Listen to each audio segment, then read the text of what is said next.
আজ আমি শেয়ার করছি এমন একটা রেসিপি যেটা আপনারা বাড়িতে খুব সহজে তৈরি করে খেতে পারবেন।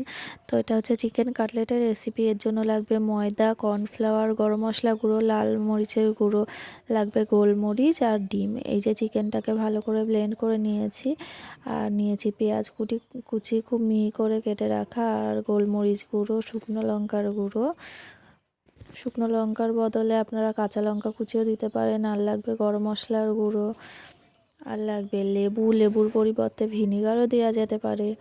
যেটা থাকবে আপনাদের কাছে হাতের কাছে সেটাই দেবেন। তারপরে এটার মধ্যে দেব তেল, একটু সাদা তেল দিতে লাগবে, তাহলে ভালো লাগবে খেতে, নয়তো ড্রাই হয়ে যাবে।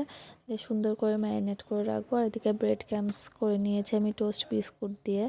আপনারা চাইলে এটার বদলে ব্রেড ক্রাম্বস দিয়েও করতে পারেন, কোনো অসুবিধা নেই। এই যে ম্যারিনেটেড চিকেনটা দিয়ে সমান ভাগে বল বল করে নিয়েছি, আর হাতে এভাবে প্রেস করে করে ব্রেড ক্রাম্বসে কোট করে নেব, যেভাবে ভেজিটেবিল চপ তৈরি করে ওইভাবে। তারপরে একটা চপিং বোর্ডের ওপরে রেখে এটাকে শেপ দিয়ে নেব। এখন বেশি পাতলা করা যাবে না শেপটা, কারণ হচ্ছে ডিমের গোলায় যখন চোবাবো তাহলে ভেঙে যেতে পারে। এই যে এরকম শেপ দেবেন। আর হচ্ছে কি ডিমটা এখানে সুন্দর করে ফেটিয়ে নেব, গোলমরিচ গুঁড়ো, শুকনো লঙ্কার গুঁড়ো, নুন দিয়ে। আর এই যে আমি এতগুলো কাটলেট তৈরি করে নিয়েছি, বেশি দেখুন পাতলা করিনি, কারণ ভেঙে যাবে ডিমের গোলায় যখন চোবাবো। এই যে বা ডিমের গোলায় চুবিয়ে দেবো। দেখেছেন, এটা যদি পাতলা করতাম তো এটা ভেঙে যেত, আমি এইভাবে তুলতে পারতাম না। তারপরে ব্রেড ক্রাম্বসে সুন্দর করে কোট করে দেবো। যে হাতে ডিমের গোলা চোবাবো সেই অন্য হাত দিয়ে ব্রেড ক্রাম্বসে আমি কোট করে নেব, কারণ না হলে ব্রেড ক্রাম্বসগুলো নষ্ট হয়ে যাবে ডিমের গোলার। তারপরে চপিং বোর্ডে তুলে নেব, তুলে নিজের মতো একটা শেপ দিয়ে নেব। আর এবার আপনারা আপনাদের মতো পাতলা মোটা করতে পারেন, আর অসুবিধা নেই, ভেঙে যাওয়ার আর ভয় নেই। তারপরে এই দেখুন আমার এতগুলো হয়েছে, আর আমি কয়েকটা ফিঙ্গারও করে নিয়েছি।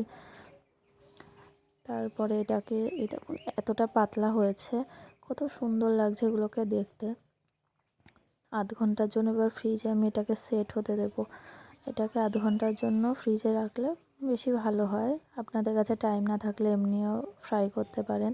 তো আধ ঘন্টা পরে দেখুন কতটা সুন্দর হয়েছে, সুন্দরভাবে বসে গেছে ব্রেড ক্রাম্বসগুলো। এবার আমি কড়াইয়ে তেল গরম করতে দিয়েছি, সাদা তেল। তো এগুলো কম আছে ভাজতে লাগবে, বেশি জোরে আঁচটা দিলে কিন্তু পুড়ে যাবে, ওপরটা লাল হবে কিন্তু ভেতরটা কাঁচা থেকে যাবে। তো এই যে আমার চিকেন কাটলেট রেডি। আমার ছেলে তো তরই সইছিল না, তো ওই আগে নিয়ে নিয়েছে। তো ভিডিওটা আপনাদের কেমন লাগলো কিন্তু অবশ্যই কমেন্ট করে জানাবেন। আর আপনারা অবশ্যই এটা বাড়িতে ট্রাই করে দেখবেন, বাচ্চাদের তো খুব ভালো লাগবে। তো বাই বন্ধুরা, অবশ্যই আমাকে একটুখানি সাপোর্ট করবেন, আমার এটা নিউ ইউটিউব চ্যানেল।